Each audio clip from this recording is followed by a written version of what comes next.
All right, it's May 5th today, guys. It's a beautiful morning. It's going to be very windy today, though. It's supposed to be windy right now. I'm surprised it's really calm right now. 10 to 20 mile an hour winds today. I brought two lures and two lures only. That's a chatterbait and a spinnerbait. So we're on the creek here. There's the river right out there. So we're going to head up the creek and just see if we can catch any nice smallies. Let's see if we can get anything to commit.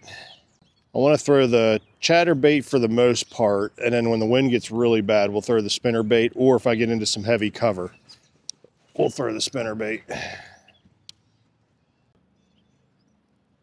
I am in a monthly with MSKA for May, so we're going to try to get a couple of my smaller fish called out, if we can. And if I knew it was going to be this calm when I got here, I'd have probably brought some top water. This is one of them chatterbait minis.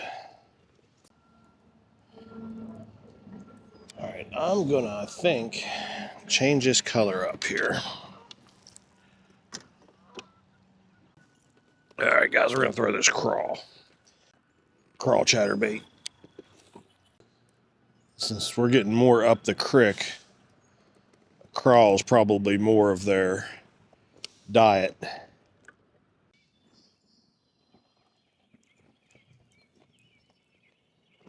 Got him. It was right at the kayak. I don't know what that thing was. I don't know if it was a smallmouth or a shad or something it looked like, maybe.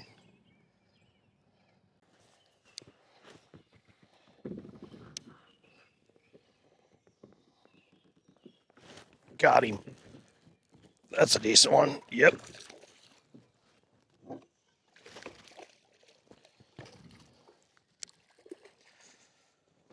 Finally.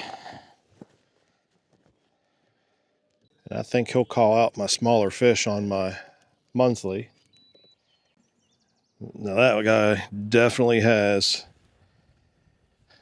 one little tooth patch. So that's a spotted bass. Man, is he fat.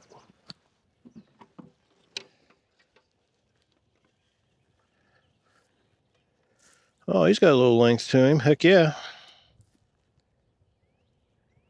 So he'll call out my smallest one. All right, buds. Nice. So we're going to put him at 14.75.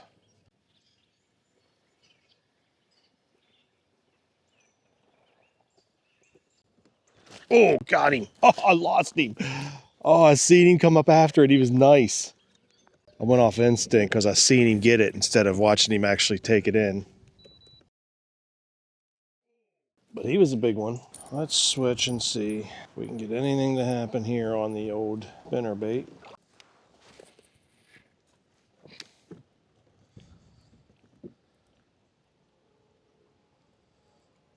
Oh, got him. Lost him. Man, he was a nice one.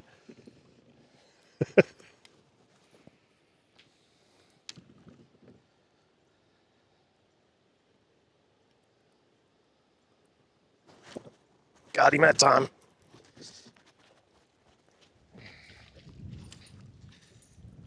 He's not that big, but he choked that thing. Yeah, he's not very big. I'm not even going to measure him. There he is on the Z-Man Sling Blade spinnerbait. I don't think he was the first one I hooked up to because I think that one was a lot bigger fish. All right, guys, I think we're going to change a couple things up here. All right, let's change it up. I'm going with a brim or bluegill colored chatterbait. And I am changing the spinnerbait up also to a bluegill. This is all rock out here. Got him. Nice one.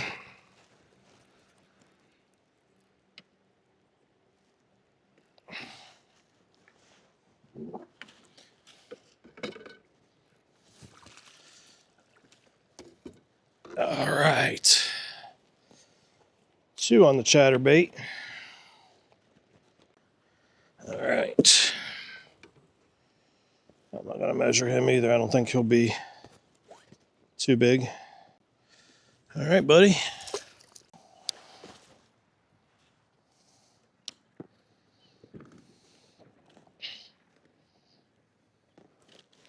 Got him. Is it sauger? That's a pretty one. All right.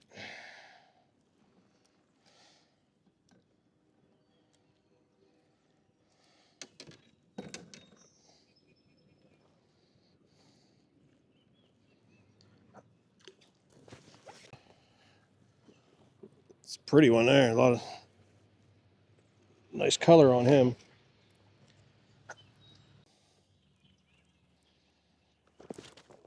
Got him. Another sauger. Oh, he got off. Boom. Jesus Christ, that guy's got problems. I got a nice fish on.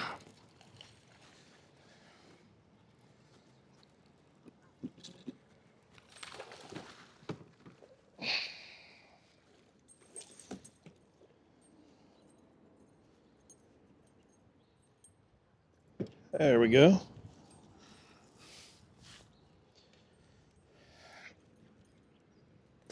All right, let's get you measured and see if he'll knock out my 14 1/4.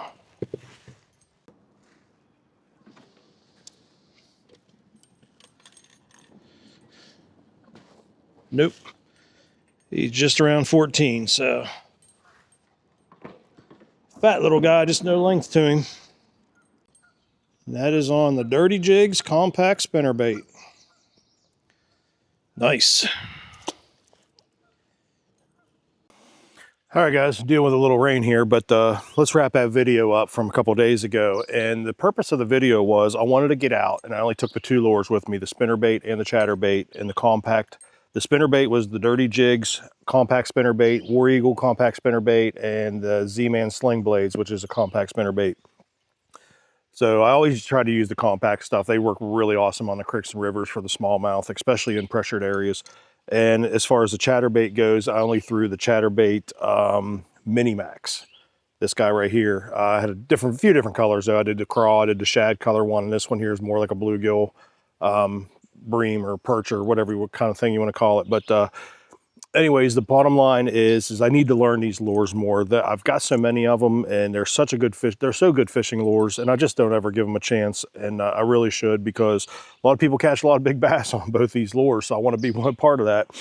So I started fishing the spinnerbait more this year, in and around thick, deep, heavy cover. And when I'm in the open areas, I go to these more bait fish profile, natural profile colors. And then as far as the chatterbait goes, I love fishing this off the bottom, hitting the bottom, reeling up it a little bit, and then reeling in real slow, keeping it up elevated off the bottom, in and around cover too, but not super thick cover, because this will get hung up on you. And one good pairing I put with these that I really like is the Yamamoto Zako trailer there. I got that on both of these, the same exact trailer, which works perfect. So if you don't want to carry a bunch of different trailers with you for a bunch of different scenarios, whether it's spinnerbait or chatterbait, that trailer works really good for both of them actually. And it comes in different sizes, different colors. But I'll link everything in the description, guys. But like I said, I really want to get out there and get to learn these lures more.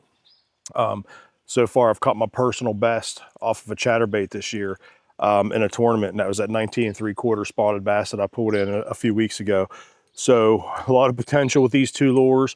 How you learn lures is you get out there and you just start throwing them, and that's all you take and that's all you throw, and you just commit to it, and then you'll get better. As far as the smallmouth today, a lot of strikes. We didn't have a shortage of strikes, and we didn't have a shortage on follows coming into the lure. We did have a shortage on commitment though, and all that is basically that tells me that they're now on the beds finally. They're guarding their fry, they're guarding their eggs or whatever they got going on that bed, but they're in defense mode. All that means is when that lure comes by, and you can tell the difference too, guys. It's wild when you fish a lot around bed fishing and that, you can really tell the difference when your lure's just getting hit and bumped out of the way as opposed to a bite that you just maybe didn't catch the fish on. I got a lot of bumps today. Now all that is that lure's coming through, they're guarding their fry, their egg. They don't want this nowhere near their babies. So they come up and they just hit it and get it out of the way. That happens so much today. Probably 30, 40 times I had my lures bumped. Good, heavy, hard bumps that I could tell. So, all right, guys, rain's starting to really come. So we got to get inside, but make sure you like, subscribe, and share, and we will catch you on the next lake. And I'll leave everything linked below in the description of what I used today, including the trailers, the spinner baits, and the chatterbaits, guys. Appreciate it, and thank you.